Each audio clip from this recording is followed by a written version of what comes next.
I wanted to do this movie because I wanted to work with Autumn de Wilde. I'd known of her work before, of her photography and her music videos, and thought that was such an interesting concept to have such contrasting worlds of British culture and to combine that with Autumn de Wilde and her rock and roll texture. I just thought that was so fun.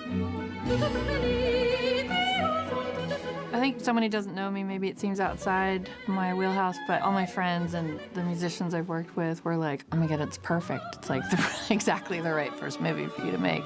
And then Anya, just a tiny inch forward. Zip, that's good. My first meeting with Autumn de Wilde is the best first date I've ever been on. From the moment we met, we never really left the world of Emma. Emma is our love child together. You know, we really put so much thought into everything. It's not just an emotional journey, there's a hair journey, there's a costume journey, and it was really important to tell the story that way. I'm really fascinated with this time period in general. I do love world creation. When I first met Autumn, I walked into this unbelievably huge breakfast for two of us. The way the breakfast was laid out, weirdly, is a sign. It's like symmetry. Plate here, there's a plate there, there's cutlery, there's croissants. It felt like Autumn curated it. Oh, then I don't want to. Is there another similar? It's amazing working with a director who's from a visual background for me.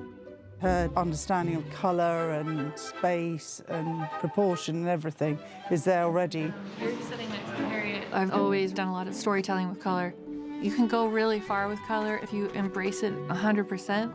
I think a lot of people forget that when they see a piece of clothing from the 1800s, because in the museum it's a faded brownish yellow, they associate that time period with faded colors, but you'd have to like open the seams to see what the color of the clothing really was from that time, and color was a really important part of fashion. How do you like my gown? Oh, do you not know whether it is not over-trimmed? I have the greatest dislike to the idea of being over-trimmed. Quite a horror of finery. For me, it's always director first. So meeting Autumn was the give for me. She was going to paint this film, you know, in the way that it looks. I've never been lucky enough to work with a director where it's just been so collaborative. We're like a group of artists making something together as opposed to being a director, a designer, a decorator, you know, all in your separate categories. Because we can have the tear here. All right, let me see if I feel okay about that. Do you want me to do it? And you can... Yeah. Autumn, as a photographer, a very eminent photographer, had to concern herself with everything. Whatever objects are in the shot, how your collar is sitting. There might be a piece of fruit, and she'll walk in, and it'll be like here, and she'll go like that, and then we'll shoot the scene.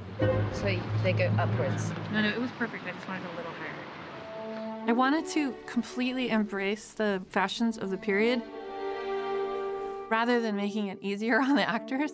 If the actors are forced to work within this really high collar that was always scratching their ear, it was going to change the way they moved.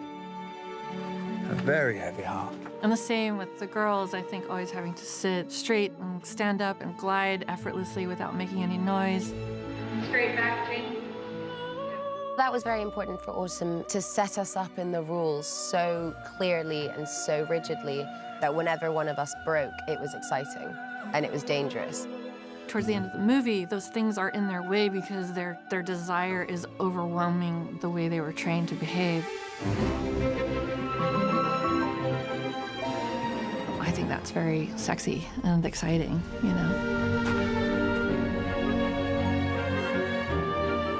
Emma! Since meeting Autumn, it became apparent to me that this is the story to tell now, and this is the person to tell it. I hope that people will have just a couple hours of escape. Perhaps that was a desire of mine, just to provide escape.